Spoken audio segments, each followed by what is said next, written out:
my stream's cutting in and out a little bit, but the terrain got more interesting. So I kind of had to go back to it. So bear with me. But I am getting into the Appalachians hardcore here, and it's starting to get into rolling hills, and I'm kind of digging it. It's mileage 22.2. So we're still eastbound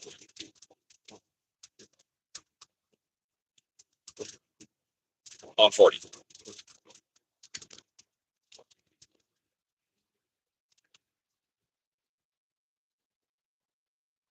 Yeah, I said I was going to stop, but I'm back. The terrain is getting more interesting here.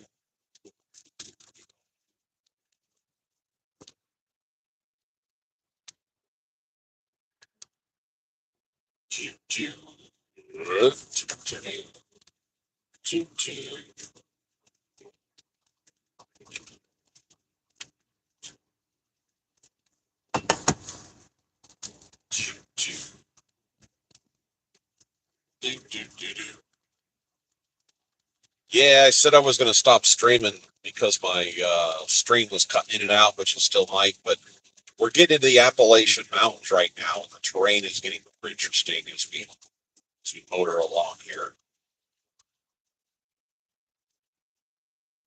Hey, dude, you can't park there. Knoxville 35. Apparently, I'm going through Knoxville.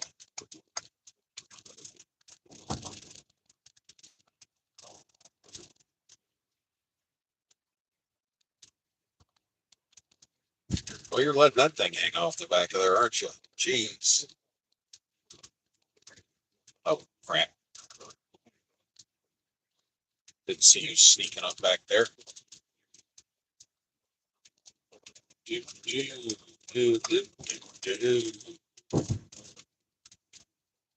All righty.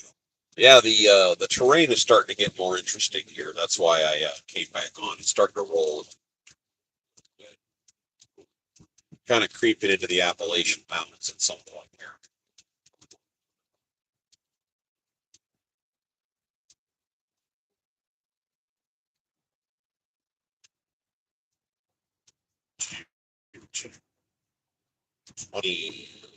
Here we go. Yeah, I'm starting to like this area. Check it out.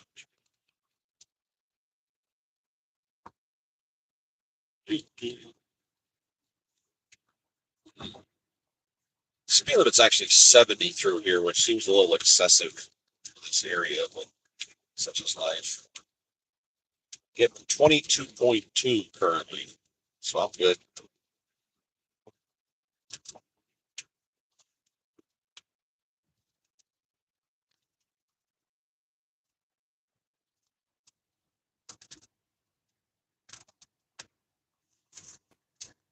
It's interesting. It's 8:45 local, and we're still hitting patches of fog because this area could get tropical. The Appalachian chain can get tropical stuff, and I know from when I used to fly over here, I used to deal with that because it affects your visibility.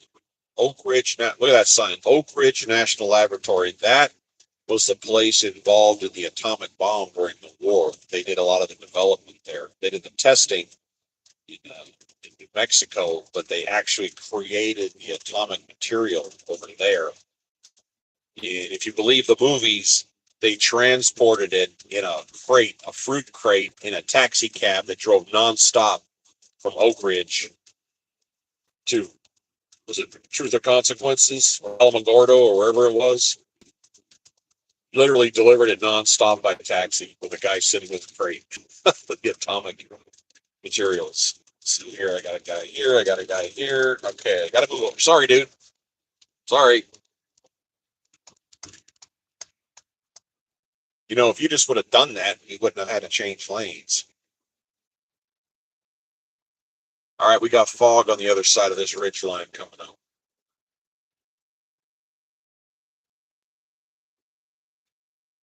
I just watched a boat go by the other way. Up along in the northern areas in the wintertime, people winterize their boats. which basically means they wrap them in saran wrap, heavy duty saran wrap, and they don't move for like the whole season, the whole winter season. Oh, there's the fog. Cool.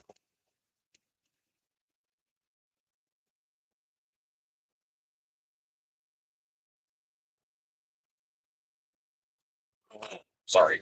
There was a place where I drove through a park here in Kentucky, and they talk about the Smoky Mountains, and I finally understood why they call it the Smoky Mountains, because it was late in the day, and it literally looked like somebody had smoke from a campfire, and it's not. It's just a natural phenomenon in the area, and it was all over this valley. You can see the fog here again, and it was just like this little haze of like campfire smoke.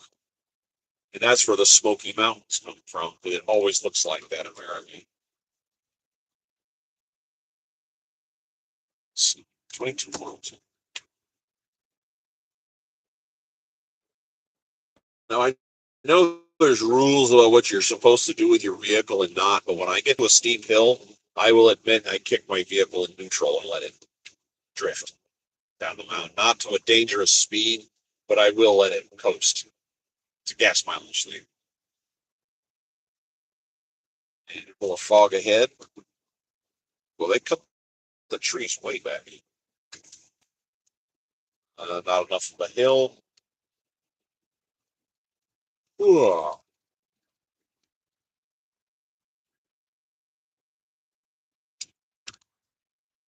When I was a little kid back in the 70s, I went to Country Club Elementary School in San Ramon, California. And for reasons I don't even know why, I was playing around on the internet and I looked that place up and it is still there. And it is still running. And it doesn't look a whole lot different. And I was a little surprised by that. The shrubberies were different, but the actual buildings hadn't really been changed at all. I thought that was kind of cool. And when I was in elementary school, I can kind of remember my teachers physically. And I asked my mother about them. I said, well, how Mrs. Rainey was my kindergarten teacher, and she was older than dirt. I mean, she was older than time itself. And I asked my mother, how old was she? I'm thinking she's going to say 85, 90, 100. She goes, oh, she's about 50. And I went, are you sure? Yeah. I mean, are you sure? I remember her being just looking ancient. She was 50, supposedly. Maybe my mom's just lying to me. I don't.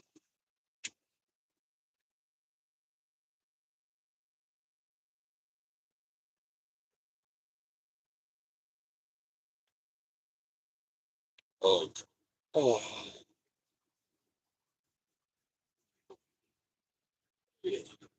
I am. Let's see, my oil situation is. I got one of those little computers that tells you where your oil's at. Up here, I am at 31%, so I'm coming up on an oil change here in the next few days. The way I drive, and I am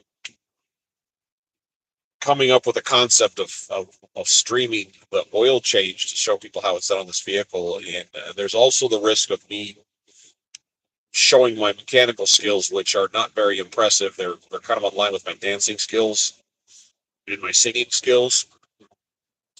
I was thinking about using my little camera stand and actually filming the oil change process to show that it's not difficult, but well, having the massive abilities that I have in that area, I make a mess out of it. But I may try that. The oil plug and the filter are about a foot apart, and I have basic tools I keep with me at all times. And I have an oil change. It's a cap. It's an actual cap that goes over the end of the oil filter itself, and then I have an extension to put on a ratchet, and I just take it off kind of from the distance. But I bought the cap intentionally for that instead of getting the wrench that you got to get up in there and twist it all around all funny. And I may try to film that.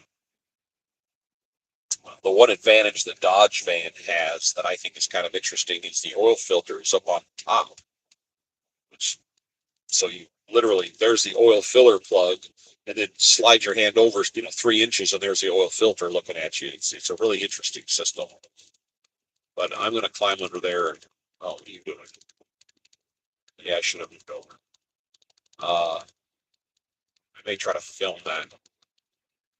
And the computer tells you when to change the oil. It's roughly 10,000 miles is how long you go on oil change with this. And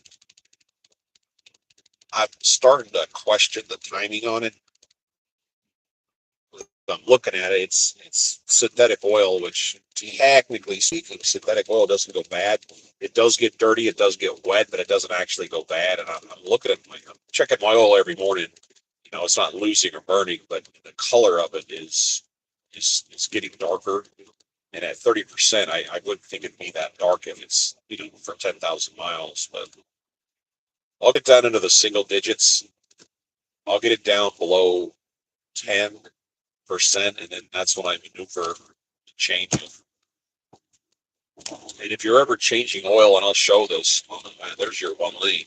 If you're changing oil on a Transit, just remember you need to get the right tire up off the ground. If you have to park it on a brick or get it up on a curb, you got to get that right tire up off the ground because there is not enough room under there for you, your arm, and an oil pan. It just won't fit.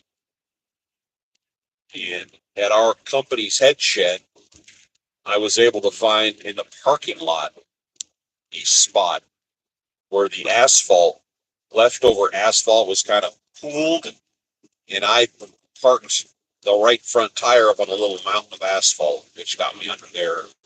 And I did an oil change in the dark one night. I had my little LED lights, and I set one, kind of a dim light I set up under there.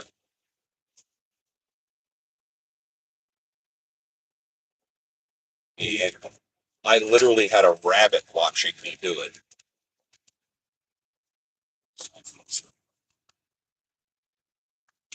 You know, yeah, the a rabbit was 10 feet from me the whole time I was there, getting up, getting down, and doing all my stuff. And the rabbit just sit there and watched me the whole time. So I started talking to him. it didn't get scared of me. I'd stand up and it wouldn't run off. I just sit there and watch.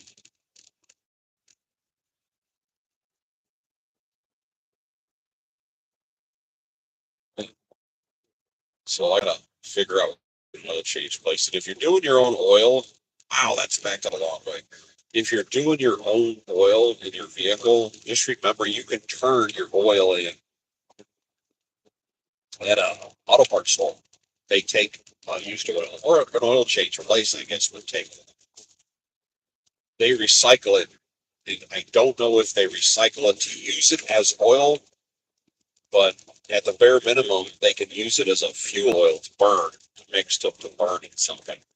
But they do accept recycled oil, so don't forget to do that. Look at that line, jeez. I'm hoping I don't get stuck in a line. That's ridiculous.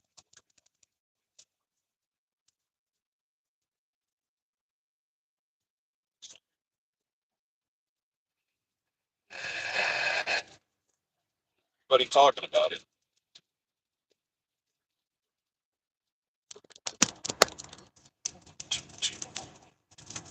still going.